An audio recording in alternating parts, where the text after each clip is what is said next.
Casualmente hablando Sí, de- del futuro y la esperanza, de verdad, maestro, que yo, nosotros, pues, Iván Dil y yo, somos dúos fantásticos, no vamos a dejar de estudiar, ya estamos planeando. Yo quería estudiar una maestría en filosofía, pero lastimosamente en mi universidad creo que donde averigüe no hay, y creo que voy a meter en maestría en antropología, que casualmente Iván Dili ya tiene una maestría en antropología, o sea que como que estoy detrás de ella, eso es buena idea. No, pues mira, entonces, profesor Sapi, si quieres te paso el contacto de la universidad donde yo estudié, la Universidad Vázquez Quiroga en Michoacán. Es una universidad en línea donde estudié la maestría en filosofía. Si quieres te paso el contacto y para que vayas viendo qué te parece. no, me parece excelente, excelente, porque la verdad, siendo como dijo Iván Dili muy bien, esto es un apoyo muy interesante porque son materiales que de alguna manera nos motivan, porque no es lo mismo ir a una batalla si no estás, primero, si no conociste su geografía, su morfología, su orografía, como dirían, ¿no? Por lo menos uno tiene algo que cargar, enfrentar y los golpes no sean tan mortales. Entonces, así es el conocimiento, creo yo. Así que, como lo comentaba antes, ese va a ser nuestros últimos 10 años aquí. Eso nos vamos, Iguandil y yo, mientras va a ser así. De eso yo veo esperanzador, como dijo que quieren crear Universidad de las Artes. Imagínense quiénes van a estar. Nosotros vamos a estar al frente de eso. Así que necesitamos armar. Bueno, maestro, gracias y seguimos aquí. A ver, con Ah, Fernando Trujillo Sáez. exactamente, le dejé este libro de activos de aprendizaje en la Ah, ok. plataforma, profesores. ¿Se acuerdan que les comenté que nada más voy a dejar de tarea la tesina, que no es poca cosa, déjeme decirles, no es poca No, cosa, no, es una chamba, ¿no? no, Es, no. Casualmente, en la mañana decía Iván Dili ayer, el que viene es duro, ¿eh? Son 40, casi 60 páginas donde está lo medular. Eso no, eso, wow, wow, wow, wow. sí, No es fácil. ahí vienen los capítulos, en efecto. Ya ves que tú hiciste una pregunta, profesor Sapi, en el proyecto doctoral 5, yo me acuerdo, que tú preguntabas dónde van los capítulos. Va en el desarrollo, ahí va los capítulos, los subtemas centrados en negrita, y precisamente ahí viene la parte, ese es como las vísperas, se podría decir, el método que le puse, el segundo paso, porque van a ser 3 pasos y final, ¿no? Ya con eso me van a entregar ya la tesina terminada, y nada más va a ser eso, ya nada más les voy a dejar lectura para comentar, para conversar en el aula virtual donde estamos ahorita, y precisamente para eso va a ser la reflexión. Recuerda, profesor Sapi, que te platiqué un poco de Tomás Abraham, es un filósofo argentino. Bueno, Argentina ahorita está patas arriba en cuestión moral, déjeme decirles. Argentina está patas arriba con con cuestión moral, ¿no? Es decir, tienen pancartas de hombres besándose en la calle, mujeres besándose, está patas arriba, que las propias escuelas con el lenguaje inclusivo. Ya ves que les había platicado que cuando hablamos de educación inclusiva debemos de tocar el tema moral, no el tema del lenguaje, ¿no? Es decir, cuando entras tú a una aula y le dices jóvenes, va incluido también la mujer y el hombre en ese argumento, nada más no está para los hombres. No, ahorita Argentina está patas arriba, se podría decir que es Sodoma del siglo XXI, pero bueno, pero Tomás Abraham comentaba que, ya ves que te había platicado un poco de Frederick Copleston, este jesuita de la Gregoriana de Roma. La Gregoriana de Roma es la universidad de los jesuitas, es la mejor que existe a nivel mundial, ¿no? En temas de filosofía. Y esta colección editorial Ariel, este es el segundo volumen, el primero ya me lo leí, y precisamente hay otra alternativa, profesor Sapi, para que no te angusties y tampoco no entres tampoco en agotamiento existencial, porque hay un agotamiento. La otra es que termines tu doctorado, te quedes con tu doctorado en educación, que es muchísimo, y te dediques a leer historia de la filosofía.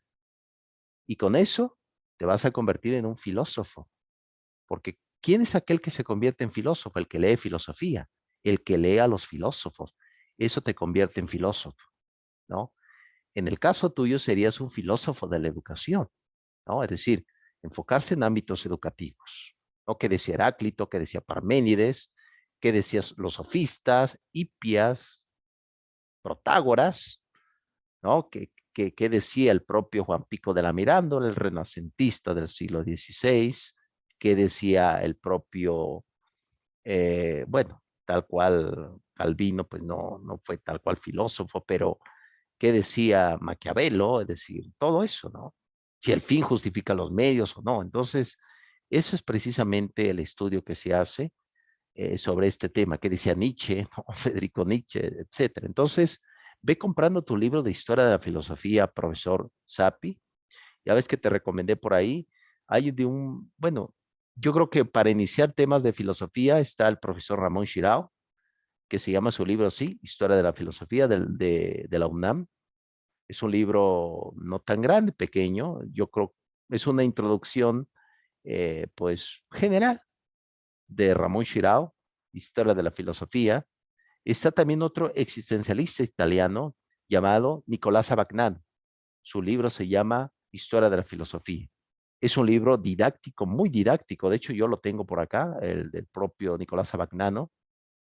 Pero para mí, y de hecho se le he dicho a mi esposa, hasta a mi esposa también me dice, para mí, ese es el mejor libro que se haya escrito jamás en historia de la filosofía. Este de Frederick Copleston. Son 4 volúmenes. Este. Claro está, llega hasta lo que es el siglo XX con el propio Antonio Machado, el poeta, con María Zambrano, también fue una existencialista española, José Ortega y Gasset, que yo cuando estudiaba filosofía pensaba que era dos nombres, ¿no? Dos personajes, Ortega y Gasset, ¿no? Pero es uno solo. Ahora lo sé realmente, ¿no? Ortega y Gasset, Miguel de Unamuno y Hugo, todo el existencialismo español, luego viene el pensamiento francés, Jean-Paul Sartre, Albert Camus, te recomiendo ampliamente de Albert Camus, se escribe Albert Camus, te recomiendo el libro El extranjero, es un pedazo de libro, es una novela, premio Nobel, Albert Camus, donde te vas a dar cuenta del agotamiento existencial del siglo XXI. Hay un agotamiento tremendo. Entonces, esa es la otra alternativa que te doy, profesor Sapi. Termina tu doctorado, que es muchísimo, y dedícate a leer filosofía y con eso te vas a convertir en un filósofo, citando a los autores clásicos, ¿no? Entonces, esa es la alternativa que te doy, profesor Sapi. Si lo tomas, adelante. Si no lo tomas, pues adelante también. Es decir, la cosa va hacia adelante, ¿no? Esa es la cuestión, ¿no? Ese es el factor. Muy bien. Vamos a ver al profesor Fernando. Es español. Aquí nos habla precisamente de un tema interesante que tiene que ver también con nuestro propósito de poder organizar un método científico. Los caminos, los pasos que les dejé en la plataforma, esos son los pasos que se deben de entregar una tesina. Esos son los pasos desde mi experiencia como profesor en el doctorado en educación, como doctor en educación. Esos son los pasos que se deben seguir. Pero recuerden que cada uno de los investigadores, como un servidor, tiene también su metodología. Mi objetivo era llevar teoría y praxis para que usted diga, ese es el paso que requiere el profesor. A veces uno se pierde en este mar metodológico, en este mar de planteamientos, de lineamientos de ideas y de conclusiones que a veces no llegamos a un buen término, ¿no? Por eso les dejé ahí unas palabras que tú lo comentabas bien, profesor Sapi, prospectivas. ¿Cuáles son nuestras prospectivas? ¿Cómo queremos ver en el futuro nuestras ideas? ¿Se habrán combinado? ¿Habrán desaparecido? ¿Tendrán todavía vigencia? Muy difícil. ¿Por qué?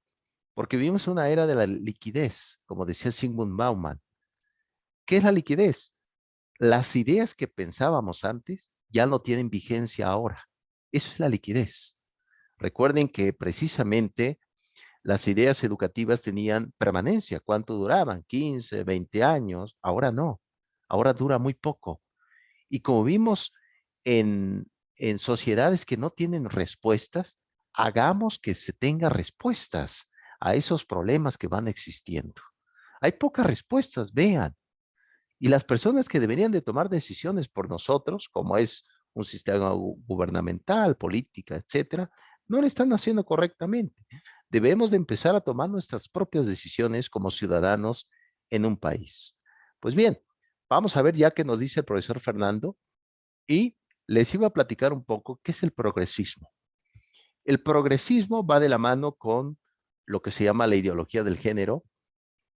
El progresismo dice que todo todo cambio genera un progreso. Ese es el progresismo. Todo cambio genera un progreso. Ahí está la equivocación, porque me puedo cambiar de casa, en efecto, pero no necesariamente voy a progresar. Puedo cambiarme de trabajo, no necesariamente voy a progresar. Y lo nuestro, maestro, el cambio del ministerio de escuelas no fue para el bien, no es progreso, un retraso de 40 años. Exactamente, sí, ahí está la cosa y ahí está también la mentira de ese progresismo, ¿no? Es que todo cambio es progreso, no necesariamente es un progreso, ¿no? Entonces, eso es precisamente la reflexión de ahora en el método científico del proyecto doctoral 4. Por eso se está atacando la moralidad actualmente, la ética, pero precisamente van en caminos distintos. Es decir, lo que es el progreso científico no necesariamente va en la misma dirección y de tiempo que el proceso moral y ético. Yo les platicaba un poco. Por ejemplo, ¿qué pasaría si viniera Sócrates al siglo XXI? Pues se espantaría eh, prácticamente pájaros metálicos volando sobre la ciudad, mercados llenos de peces, de pescados, comercios, autos. Se espantaría Sócrates, yo creo que saldría corriendo, pero hubiera algo familiar en Sócrates. ¿Cuál es? La justicia, los vicios, la ética, sigue siendo la misma. Es decir, la moralidad y la ética de tiempos atrás sigue siendo la misma, porque la reflexión del hombre, la vida humana no necesariamente va acorde al progreso científico. Eso que no se les olvide, ilustres maestros. Por eso el progresismo dice que todo cambio es progreso. Eso es mentira. No todos los cambios va a generar cierta tentativa de progreso. Y no pensemos tampoco en ir tomando ideas de lo que venga. Venga esta idea. Al final de cuentas nos vamos a quedar totalmente vacíos en temas argumentativos. Ese es el progresismo. Es una ideología que dice eso. Extraño, ¿no lo creen? Muy extraño. Por eso todos dicen, somos progresistas, pero ¿para qué es que vamos a cambiar? ¿Por qué van a cambiar? Yo ya me cambié de ropa, ¿no? No, no, no. Es impresionante. Lo que sí es que cuando veamos que un país ha solucionado, no terminado, ha solucionado algunos problemas como la pobreza, la inseguridad, el respeto hacia la mujer, el respeto hacia el hombre, buena formación, mentes críticas, un buen trabajo, un buen salario, podemos ir hablando de un progreso social. Ahí sí, ahí sí. Mientras no, no pretendamos que un niño se le quiera transformar en mujer, una niña se quiera transformar en niño. Ahora actualmente está bien en Argentina, van trans vestidos con hombres que se visten de mujer, porque al final de cuentas son hombres, ¿no? Mujeres que se visten como hombres son mujeres a nivel biológico, ¿no? Van a enseñar eso a los niños. ¿Qué es eso? Es una imposición de ideas. Eso es lo que no se debe de permitir. Por un lado, es importante el respeto. Yo te respeto. Es que soy homosexual, te respeto. Pero no me vengas a imponer, porque eso tampoco ya no es progreso. Y eso en decir, precisamente, es que vamos cambiando, por lo tanto vamos progresando. No, no todo cambio es progreso, ¿no? Entonces, ese es el progresismo, ilustres maestros, para que no los agarren pillados por ahí, como se dice en España. No me vayan a pillar con el mentado jurel aquí en mi bolso. Espérame, no. ¿Qué es esto? No, ¿qué es esto? Bien, vamos a ir caminando, poco a poco les voy a ir aventando ahí cuchilladas, espadazos. Eso estuvo bueno, porque yo siempre he querido ser progresista, como bien como mi formación política. Yo creo que voy a pensar desde como la Totalmente. de, por ejemplo, ahora hay un tema fresquito para mí que acaba de salir. eh, para mí, pues escuchando eso, nosotros decimos los cunas, revolución cuna, estamos orgullosos, pero ahora estoy pensando, no es lo mismo la revolución cuna que decir rebelión cuna. Según concepto que ahora que usted me ha explicado sobre progresismo, la revolución se hace para el cambio, y eso no fue para el cambio, la revolución cuna, se hizo para mantener la cultura cuna. Pudo haber sido rebelión. Muy Exacto. interesante. Muchísimas, merci, merci, merci. Muchas gracias, profesor Sapi. Ya estás hablando ya en lenguaje desconocido, un lenguaje ya. Sí, definitivamente. Yo creo que debemos de reflexionar este punto porque todos, bueno, lamentablemente la mayoría de nosotros vamos tomando conceptos que desconocemos, ¿no? Vamos tomando ideas que no sabemos de dónde demonios vino, hacia dónde va, ¿no? Pero ese es precisamente el progresismo, ¿no? A veces todo cambio no genera cosas nuevas. A veces eh, hablando en estos términos, no es lo mejor. A veces las ideas se encuentran en el pasado. Yo les he dicho, yo soy un filósofo católico conservador y no me da pena decirlo. Yo soy filósofo católico conservador, pero no por eso tampoco no me cierro. Sí comprendo bien las ideas. Hay cosas que cambiar también, ¿no? Y hay también cosas que debemos de seguir defendiendo, como es el valor de la familia, respetar a los niños, como que quieres cambiar a un niño de sexo, oye, ¿qué te pasa? No, cuidemos la vida humana, cuidemos todo eso. Entonces, todas esas ideas extrañas está metido. Aquí en México ya se habla de compañere, ese que ya la Real Academia Española dijo, ese lenguaje ya no, es decir, no, entonces toda esa gente que maneja esas ideas piensan que están progresando. Curiosamente es todo lo contrario, están retrocediendo. ¿Se dan cuenta? Es impresionante cómo se da todo eso. Es impresionante. Pero bueno, ese es el mentado progresismo, que no me vayan a agarrar aquí con la tortilla. Espérame, espérame, no, espérame. Bien, vamos siguiendo, vamos bien por acá, profesor Iguanili. Creo que te quedaste sí, ahí estás, profesor Iguanili. Pensé que debes quedar como el monje. No, Eh, no, es que lo que comentó Dewar de la revolución, rebeldía, eh, es que en el momento, Dewar, esa es mi opinión, en el momento el vocabulario de revolución se usó, pero hay algo interesante, pensando ahora, eh, los cunas no nos quedamos en esa revolución, al contrario, nos fuimos de una vez globalizando, nos fuimos avanzando, o sea, no nos quedamos atrás, o sea, que esa lucha estuvo bien en el momento.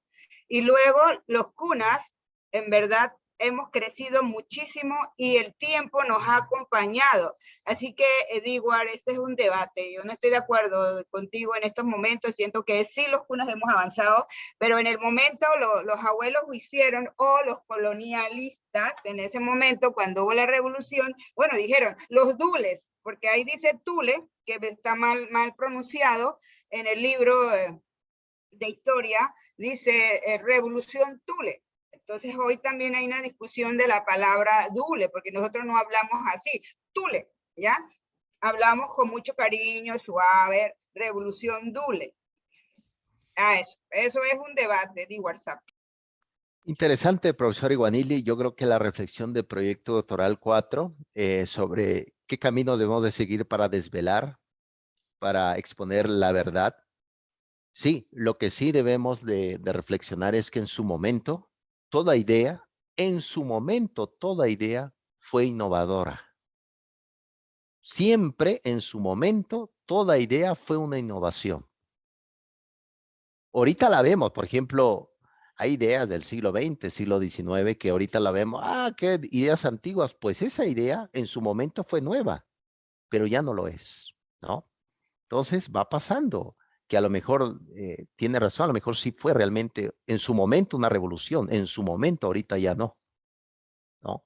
Entonces, yo creo que esa es la reflexión, pero sí, adelante, profesor Sapi. Bueno, totalmente de acuerdo. Yo creo que ahora otro idioma me parece interesante. Aparte fue una revolución, una rebeldía globalizada. O sea, no solamente los cunas pelearon, sino los norteamericanos nos apoyaron, los españoles, imagínate, después de la conquista, muchos estaban de acuerdo con la revolución cuna en 1925.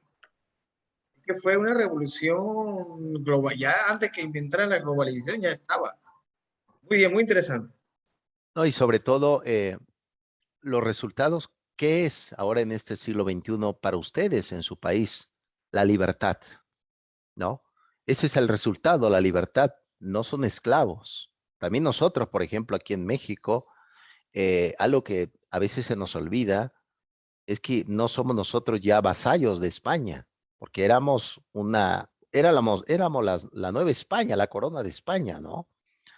Esa revolución que hubo aquí a partir ya de lo que fue prácticamente 1821, bueno, que se firma el Plan de Iguala con Agustín I, pero desde 1810 con un sacerdote, curiosamente, Miguel Hidalgo, ya ahorita nosotros nacemos libres, ustedes son libres, no son de hacendado, no viven así.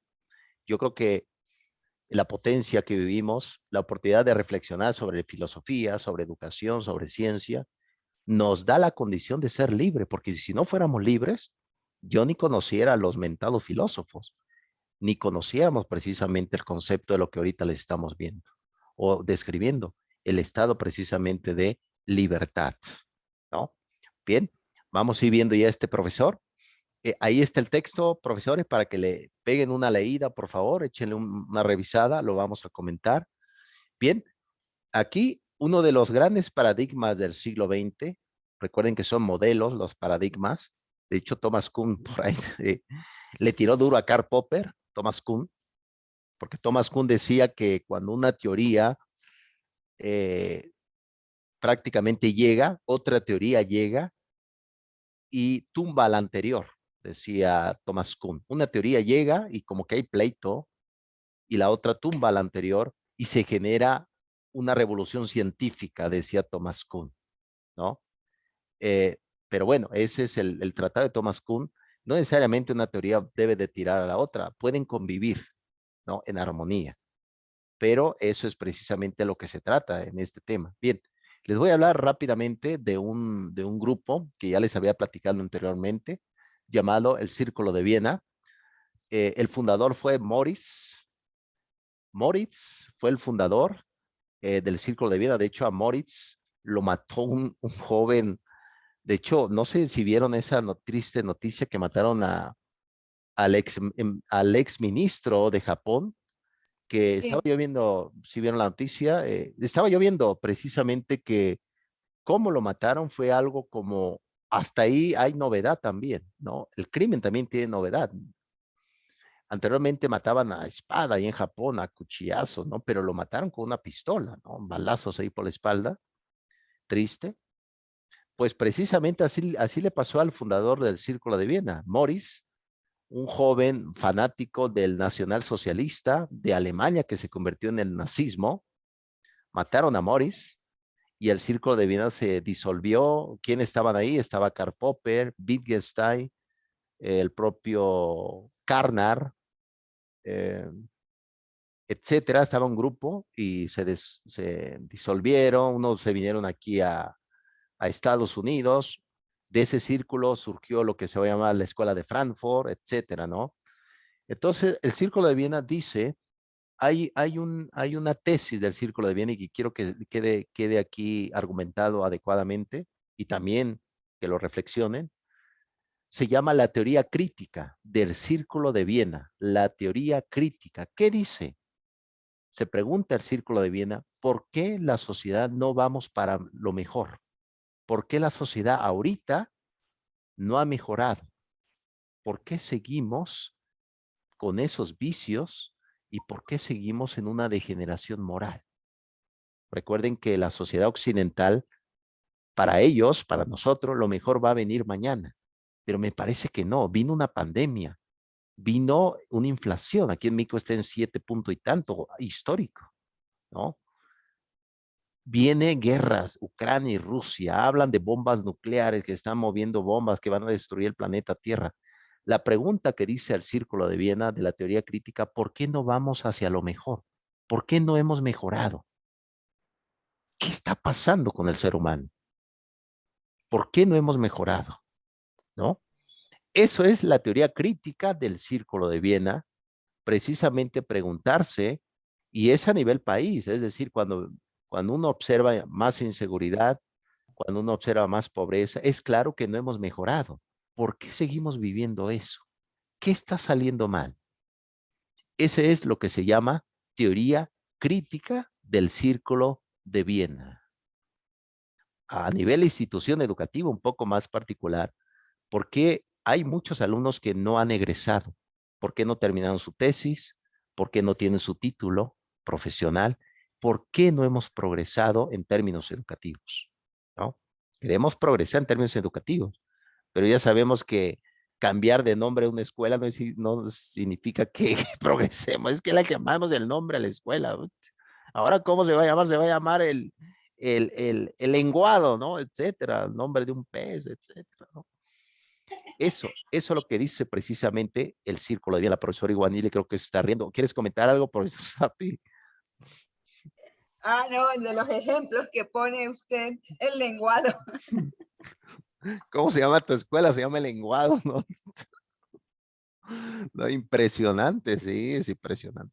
Pues bien, eso es precisamente a lo que se preguntaba este grupo de ilustrado de científicos que tienen también sus lados negativos, como en decir que nada más se ocupa de la ciencia. Pues no es así.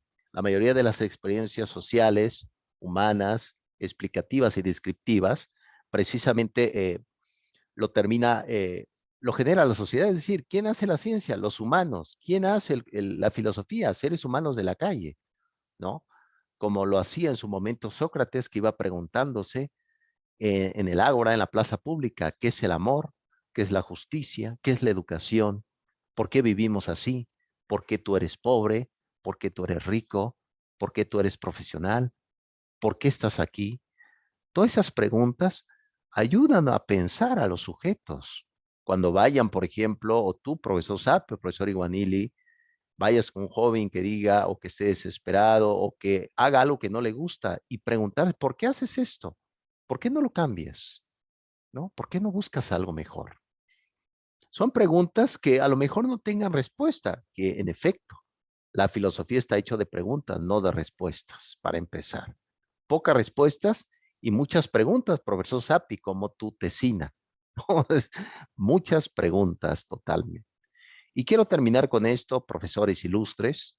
El texto, cuando lo lean, de este profesor, de Fernando, va a venir por ahí un pequeño discurso descriptivo que es Tiempos Modernos, un documental que hizo Chaplin, no sé si lo han visto por ahí, bueno, la parte humorística de lenguaje de señas, el cine mudo del siglo XX, Tiempos Modernos, donde Chaplin está especialmente apretando tornillos. No hace otra cosa que apretar tornillos. Yo creo que un docente no nada más se debe de reducir a esa vida de educación. No debe ser como Chaplin, simplemente apretar tornillo. Tiene que ser un poco más allá, ser un poco eclécticos, pensar la realidad desde lo general también. No dedicarse nada más. Un claro ejemplo son ustedes. Ustedes no solamente se están dedicando a la danza, están haciendo educación y filosofía. Me parece que ya no son como Chaplin, nada más tratando de apretar un tornillo.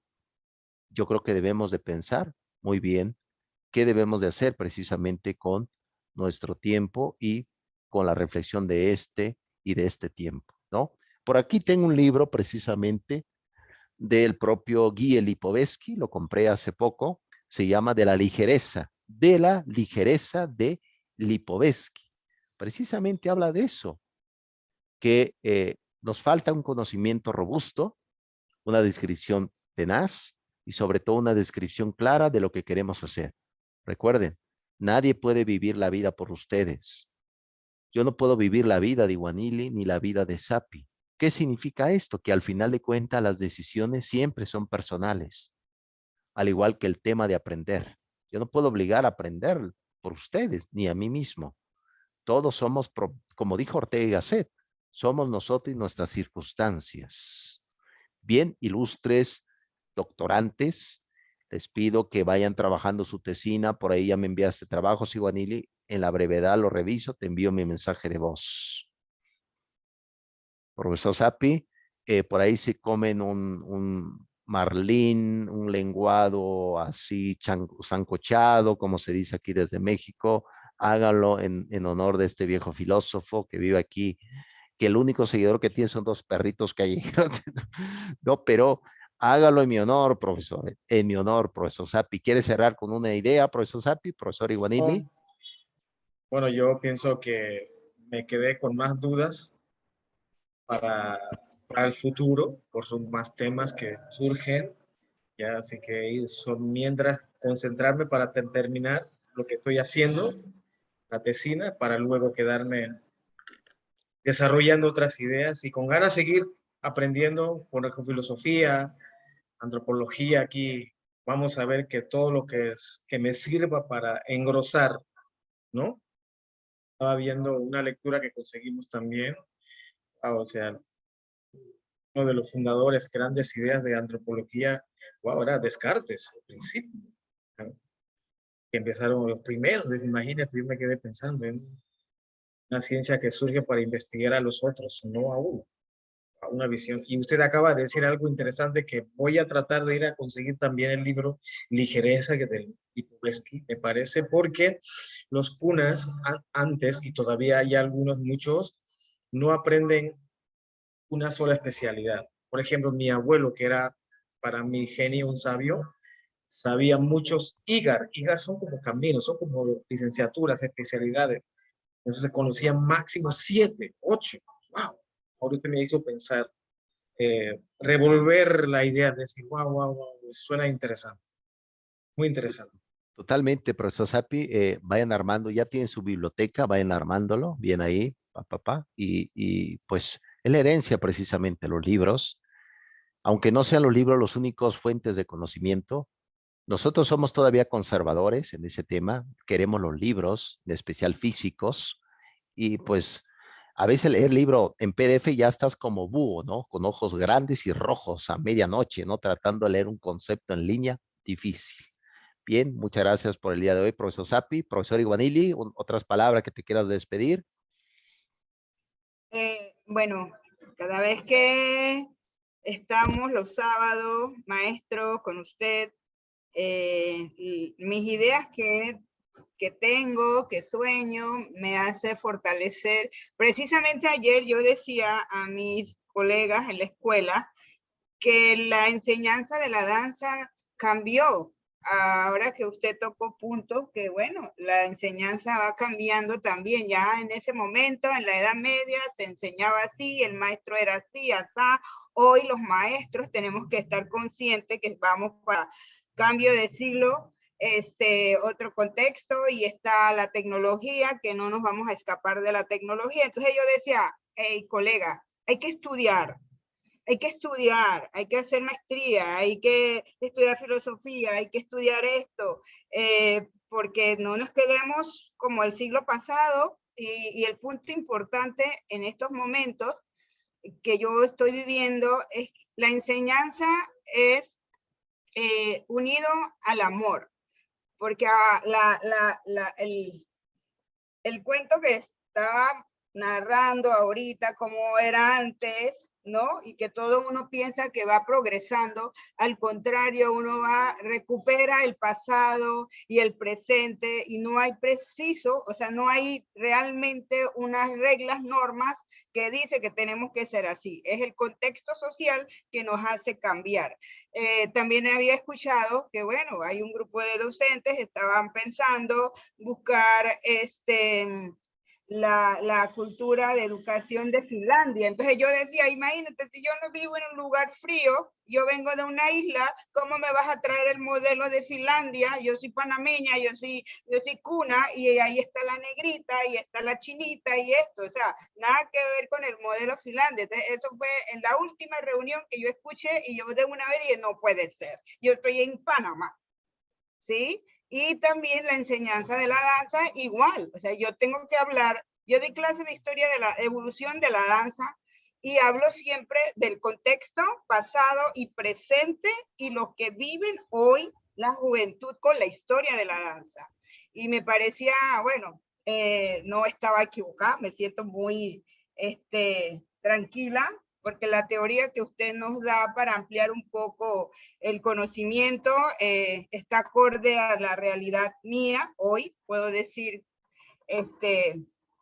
me satisface y creo que, bueno, más fortaleza tengo yo por este lado de mi conocimiento que tengo en danza, y ahora como, bueno, con esta transición que estamos viviendo, creo que atina muy bien. Gracias. Muchísimas gracias, profesor Iguanili, profesor Sapi. Los invito a seguir caminando en temas intelectual y nos veremos el siguiente sábado. Cuídense mucho, profesores. Bye, bye.